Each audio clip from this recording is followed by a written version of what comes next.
and added the words, "It was so held in Santa Clara County versus Southern Pacific Railroad," which was a bald-faced frickin' lie. And as a result, today, we have a government of, by, and for the corporations, and money equals freedom of speech.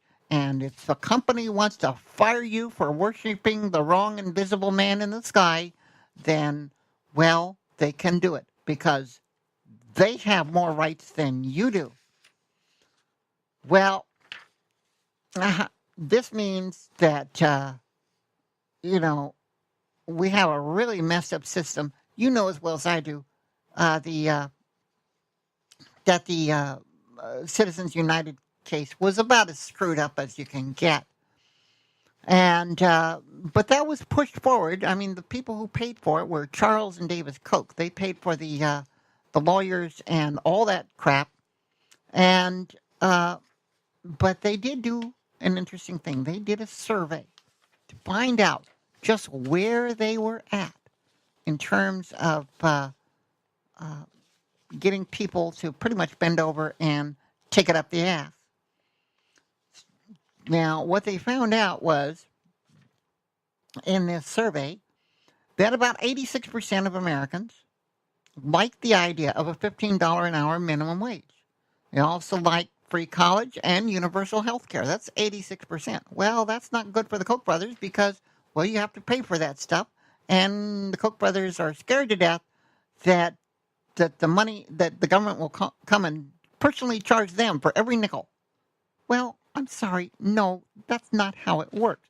But that's how the Koch brothers see things. They see the United States government as a tyrannical dictatorship who only exists to come and steal their money away from them, which is bullshit. I mean, how do you justify not supporting things like the police or fire department? Everybody kicks in a little. So, you know, it's not tyranny to want murderers arrested or fires put out, but that's what, and to pay for people, of course, who do these things. But that's what the Koch brothers believe. And so they pretty much support anybody who believes this bullshit. The idea that government is coming to take away everything you've got. Well, that's not conservative because it doesn't conserve anything. And Trump supporters that everybody thinks that are conservatives are not conservatives. They're just idiots who blindly follow a right-wing ideology. And like all extremists, I guarantee you, they only accept the very purest form of their ideology. No deviations are allowed because only the supreme leader, King Donald, can define purity. Yes, he is the Holy One, and there is no room for any other leaders or different party lines. Nope, we have to have a dictatorship or all the world will blow up and kill us all. Well, this is generally why most revolutions end up eating their own children. Well, the Koch brothers, who are longtime kingmakers of the political fortunes of Republican candidates all over the United States, they're just going to be the latest in a long list of idiots to be burned at the stake because we have a situation where technological unemployment is coming. Technological unemployment, I've talked about this before, is where you have all these machines that are being built and designed that will ultimately replace human labor. Now, when you replace human labor, let me give you a perfect example. That automated cars that you see being driven, everybody says that's never going to happen. But it is happening already. The only thing that stops it from being nationwide is law. If the federal government were to step in and say, we're going to appoint an agency just for the purpose of overseeing and making sure that these cars and trucks can drive themselves, it wouldn't take very much. I mean, it wouldn't take much of an agency. It'd be sort of like a federal version of the DMV or or something like that. But but instead of wearing guns, they would carry clipboards and type on computers. But still, that's the general idea. Now, once that happens, okay, you immediately lose 40% of all employed people. I mean, you don't lose the people. I mean, they're still there, just that they don't have a job to go to. And they don't have a job to go to because about 40% of the American industry is directly tied to transportation. Taxi drivers, truck drivers, waitresses who work at truck stops or late night restaurants to pour coffee or whatever, uh, cooks and fry cooks. All these people suddenly lose their jobs because of the fact that, well, autonomous vehicles don't need coffee and they don't need apple pie or whatever. They just drive up, fill her up, and get the frick out. And once those things go to electricity, they won't even need to stop to fill her up. And that's the end of the transportation industry, which, like I said, the transportation industry coupled with the associated supporting industries takes up about 40% of all employed people in the United States, 50% in Europe. So this is not a good thing. When these things happen, it's going to result in massive unemployment. Another little tidbit you might think about is the fact that within the next 20 years, statistics show that 70% of the American population will be confined to about 8 states. Mostly the states that are the most populous states already, like California and whatnot. Now, when that happens, you're going to have a situation, since you have 8 states with the 70% of the population, and 42 states that have 30% of the population. Well, that 30% will be controlling both houses of Congress and the White House. And if you have a situation like that where 30% of the population rules over 70% of the population, that's kind of like, that's kind of like Iraq under Saddam Hussein, where the Sunnis, they were in the minority, but they ran everything. And people suffered. And you have that, and you couple that with 40% unemployment, and I guarantee you, you're going to see a lot of people picking up pitchforks and torches and headed to the doors of people like Charles and David Koch. And this is never a good thing, because the aftermath of any kind of a violent, bloody revolution is never socialism. Oh no, it is always a very authoritarian type of government. The very kind of government that Charles and David Koch want to turn the United States into. A country that is of, by, and for the very rich and the very powerful. And everybody else is pretty much going to suffer. And that's why I say that revolutions always eat their own children.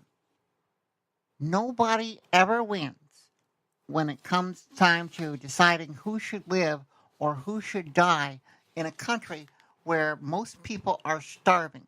I guarantee you that this is never a good solution. But this is what the Koch brothers are working for. This is what the Republican Party is working for.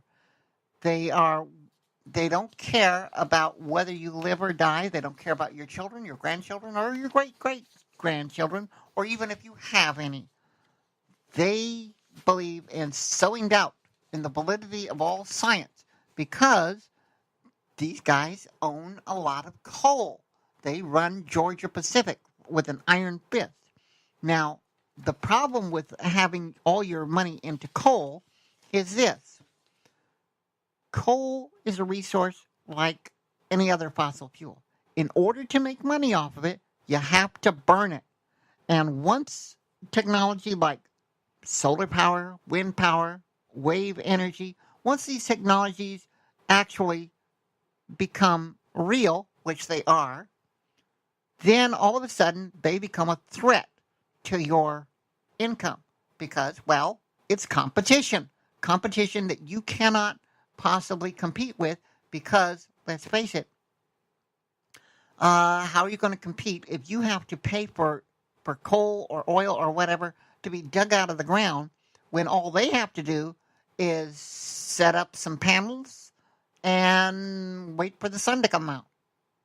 I mean, you can't compete with those prices, and prices are dropping.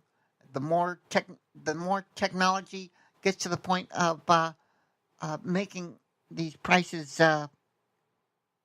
cheaper, the worse it is.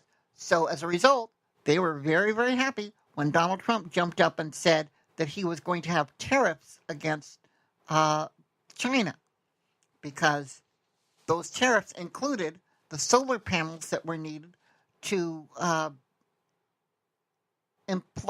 replace existing energy sources with energy from, say, the sun, or windmills from to get energy from, and if you have people replacing your energy with free energy, then pretty soon you go out of business.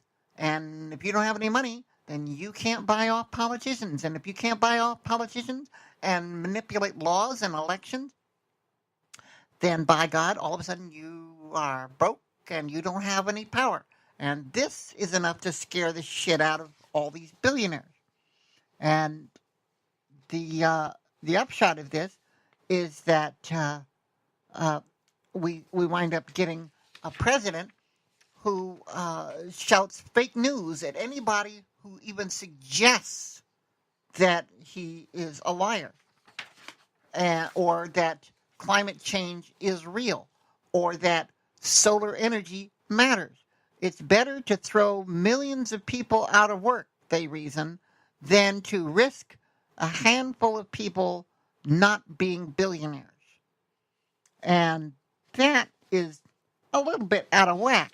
I mean, but it's not too surprising. I mean, corporations right now, they're spending $2.5 billion a year on nothing but lobbying. The total amount of money required to fund both houses of Congress, Congress and the Senate, amounts to, well, just under $2 billion, which means that they're spending $500 million a year more than the funding that we give to the House and Senate. They don't rent the Senate. They frickin' own it. They don't rent Congress. They frickin' own it. And that gap has been widening ever since corporate lobbying started to regularly exceed the combined House-Senate budget in the early 2000s. And today, we've got the biggest companies. They have upwards of 100 lobbyists representing them so that they can be pretty much everywhere, all the time. And for every dollar that's spent on public interest groups, people who are interested in taking care of grandma or fixing roads or any of that nonsense, well, for every dollar that these labor unions and public interest groups and so forth spend, these large corporations spend 34. And as a result, well, of the 100 organizations that spend the most on lobbying, 95% of them represent big business. And aren't you glad to know that? And that, over the last 40 years, is one of the most important transformations of American politics ever. Well, it looks like it's about time for me to wind this up, and I've only got about halfway into this, so I'm going to have to come back and address it another time. So stick with me, baby. We're going to crack this case wide open like, I don't know how you crack cases. I've never cracked a case. I'm not a detective, but I do know how to read. And I read way too frickin' much. So I'll see you next week, and we'll pick this up again. Same batty time, same wacky channel.